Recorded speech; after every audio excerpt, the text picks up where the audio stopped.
మంత్రి శ్రీధర్ బాబు జన్మదినాన్ని పురస్కరించుకొని డిసిసి ప్రధాన కార్యదర్శి తెలంగాణ రాష్ట్ర హజ్ కమిటీ సభ్యులు సనా ఫక్రుద్దీన్ ఆధ్వర్యంలో స్థానిక గోదావరిఖని ప్రభుత్వ మెడికల్ కళాశాలలో అన్నదాన కార్యక్రమాన్ని ఘనంగా నిర్వహించారు.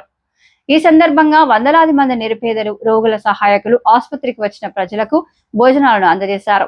మంత్రి శ్రీధర్ బాబు జన్మదినాన్ని సేవా కార్యక్రమాల ద్వారా జరుపుకోవాలనే ఉద్దేశంతో ఈ అన్నదాన కార్యక్రమాన్ని నిర్వహించినట్లు సనా ఫక్రుద్దీన్ తెలిపారు.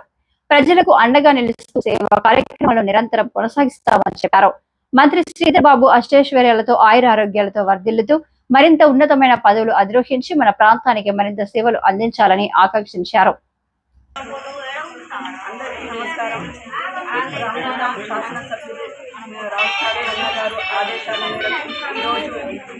గౌరవనీయులు శ్రీధర్ బాబు గారి జన్మదినం సందర్భంగా గవర్నమెంట్ హాస్పిటల్లో అన్నదానం చేయడం జరిగింది.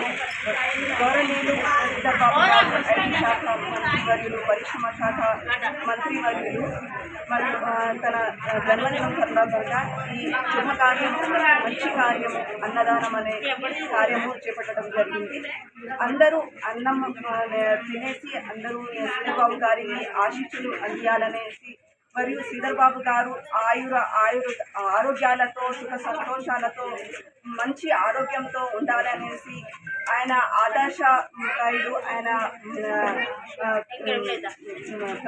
ప్రజల నాయకుడు, ప్రజల్లో ఉండేవాడు, మంచి నాయకుడు. భవిష్యత్తులో కూడా ఇంకా మంచి ఉన్నత స్థానము పొందాలనేసి ఆ దేవుడితో కోరుతున్నాను. ఇంకా మరొకసారి శ్రీధర్ బాబు గారికి జన్మదిన శుభాకాంక్షలు తెలియజేసుకుంటున్నాను. ఈ కార్యక్రమంలో జీదుల సారంగపాణి, 59వ డివిజన్ అధ్యక్షుడు రియాజ్, షాహిద్, అజయ్, మజహార్, రవికృష్ణ, కాంగ్రెస్ పార్టీ నాయకులు, కార్యకర్తలు పాల్గొన్నారు.